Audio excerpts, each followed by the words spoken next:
Welcome into my wonder about the Odyssey, Christopher Nolan's take on Homer's epic poem. I think epic is the right word to start with. I think this is a modern epic. I don't know that there's been a film that is on this scale or has this much grandiosity on screen in my lifetime.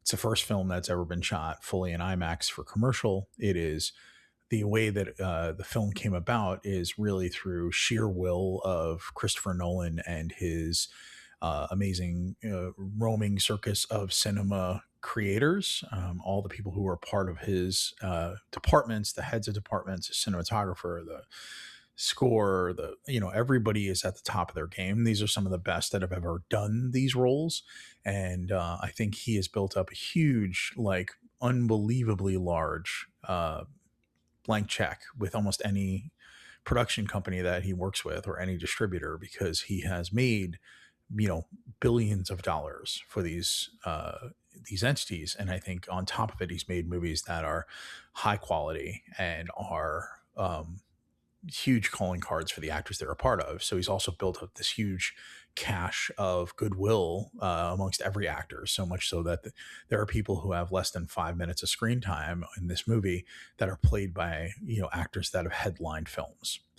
Um, all of that being said, it almost feels silly to say Nolan is a great director. It's almost like saying water is wet. Um, this movie was pretty unbelievable. Let's get into my normal patter of this is how our friends over at IMDb frame this movie, which I think is really funny. Such a short and succinct synopsis. After the Trojan War, Odysseus faces a dangerous passage back, meeting creatures like Cyclops, Polyphemus, Sirens, Calypso along the way. So summarizing a huge poem into one sentence.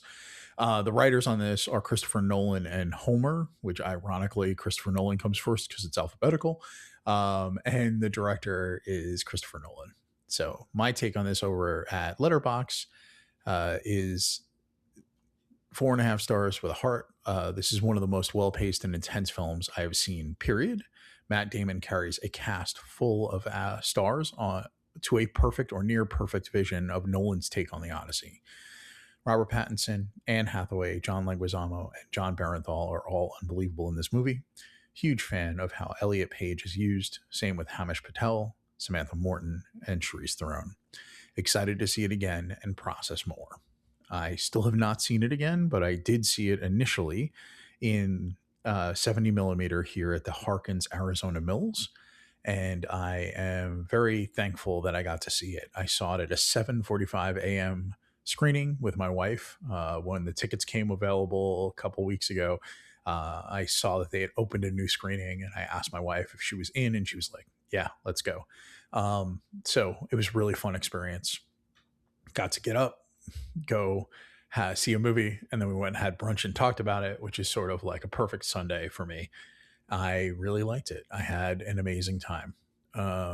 Let's talk a little bit about some of the people I had already called out. So Matt Damon as Odysseus, he is fantastic. The way that he is sort of the glue that holds movies together often, and is often maybe overlooked for how good he is as an actor. This movie gives him the opportunity to be not just the lead of a movie, but to sort of lead maybe the biggest film that's been made in the last 20 or 30 years. And it's a lot of respect, I think, put on him as an actor for what he has done. That all doesn't matter if he doesn't perform. And I think he did. I think he is really good as a man who is full of regret, who is full of defiance, and is trying desperately to do the one thing that he thinks is right, which is get home to his wife and then reckon with the outcome of his home and then deal with the ramifications of everything he has done.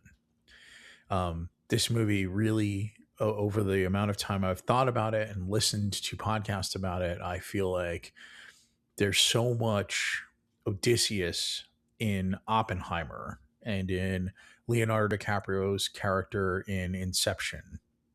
It feels a lot like Nolan has been making the Odyssey over and over and over again. Like this movie and story have been part of his like muse for a very long time. It's definitely the story of a great man who has done a terrible thing and has to deal with the outcome of that. And that seems like something he often focuses on. So let's talk about Tom Holland. He's playing Telemachus, the son of Odysseus. I've heard really all over the spectrum readings on how he did here, and I think he did a good job. I think Telemachus is written as a character who is a young man who is coming of age, who thinks who he is, and is constantly being put in positions where he's shown that he is not ready. And I think Tom Holland did a really good job of portraying that character and not outskirting it or not trying to big time it because of who he is. I think he seemed very grounded in the role. He came across as a loving son to Penelope, an adoring son to Odysseus, and a frustrated man child. And I think that is exactly where he was. So let's talk about his mom, Anne Hathaway as Penelope. I think that this is a role that probably Anne Hathaway has been waiting to play her whole career and has played in some animated form, as we saw in some videos around The Simpsons recently. Online, there's some really funny, was this Homer or Homer video that really made me laugh. Anne Hathaway's great in this movie. I think that she has the ability to take a character who is effectively underwritten in a lot of cases in the story as just a woman who is waiting for her husband to come home. And between the way that Nolan focuses that character and gives Anne Hathaway the space to be more than just a sobbing wife waiting for her husband, she really is like a feral animal or lioness who is ready to take on all comers. It's really a fantastic role, and I think Anne Hathaway has a hell of a year this year. She's in so many films that I would not be surprised if she gets nominated for this. I would say Matt Damon is probably also on the list for possible Best Actor. So let's keep going. Just going across the top cast list. On, I'm going to jump over to uh, the regular cast list. So what's cool is the movie opens with Travis Scott as the bard singing or telling the tale in song of what is going on with Odysseus and the story of the fall of Troy. Robert Pattinson plays Antinous, and I think that this is probably the single best performance in this movie. There's a lot of really great, and I think Robert Pattinson is sort of born to play a Weasley villain who is outstaying his welcome, who is leveraging the rules to his benefit, and is trying to undercut everything else that's going on around. God, it's so well done. I mentioned Elliot Page earlier as Sinon.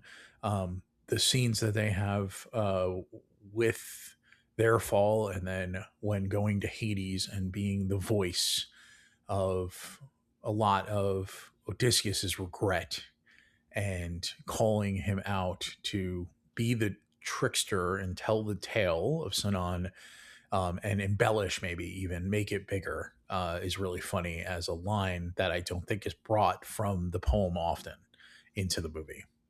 Trying to think of any other big. I mentioned John Leguizamo. I am really impressed with him. I think that he plays Eumaeus, M-U-A. Oh, I'm terrible at this. Greek was never my language.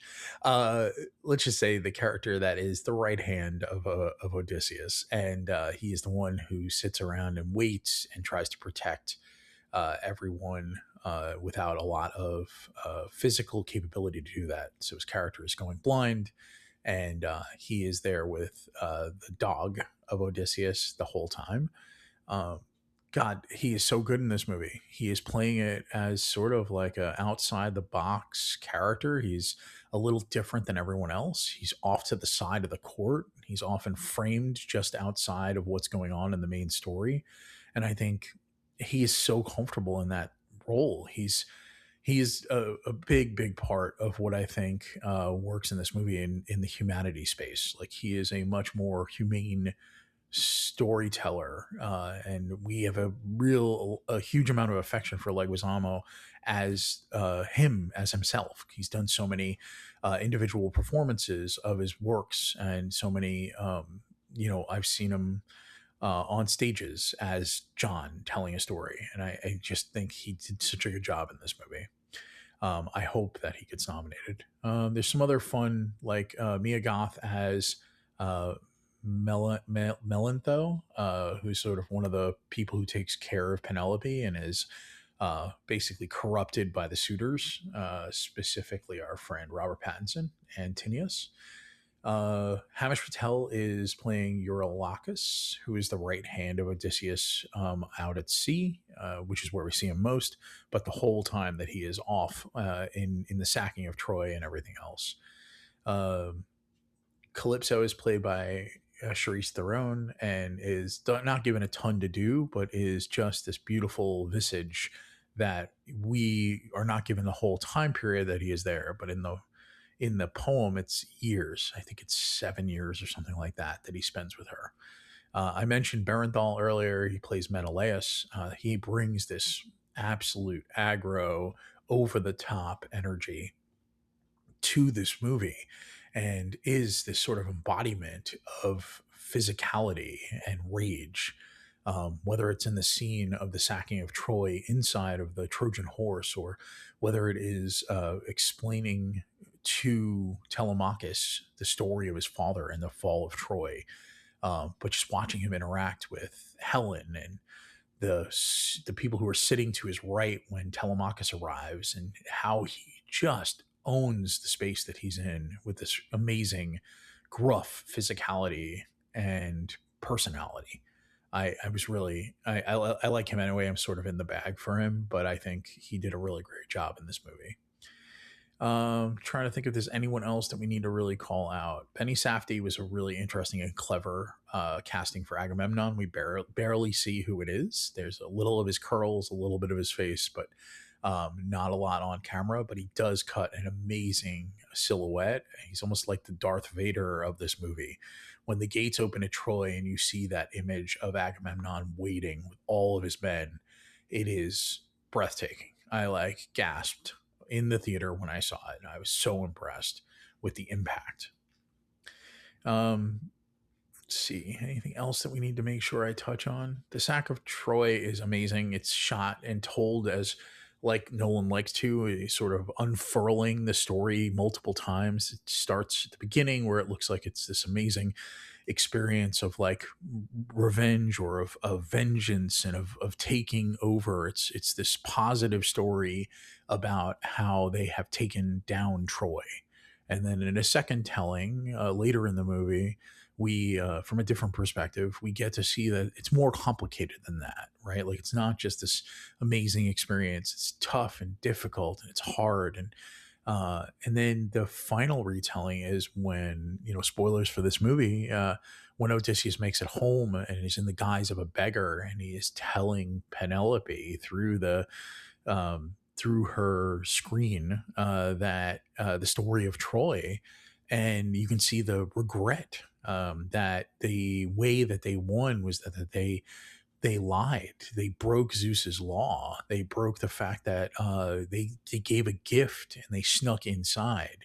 And it is sort of leads to the final, acknowledgement that this is the end and leads to the Dark Ages. That this is all one man's cleverness to win a war and to go home has broken society.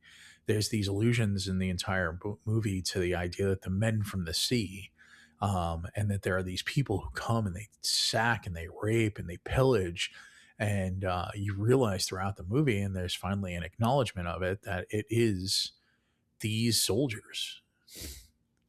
It's a really unbelievable and astounding framing for this movie. Um, I really liked it. I don't think it's a perfect movie. I think that there are some amazing sequences. I think the sequence with Circe, Samantha, Morton, and the soldiers and the transformation she puts them through is really unreal. It is physical. It is not done with effects after the fact. I cannot wait to see some behind the scenes, hopefully at some point. But I loved this movie. I love this experience. I was so glad to share it with my wife, and I'm really glad to talk about it with you all. Thank you so much. I know it's been a minute since I've done a longer episode, but it is really important to me to try to cover the movies that matter to me.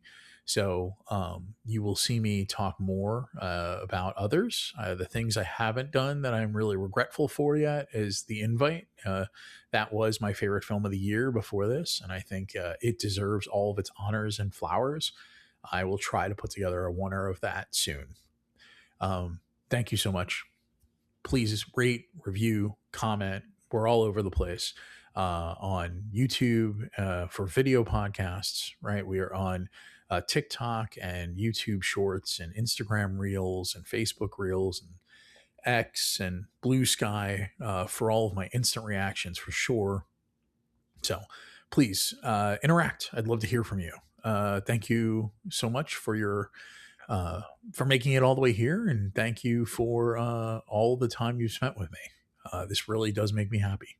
I look forward to talking to you again soon.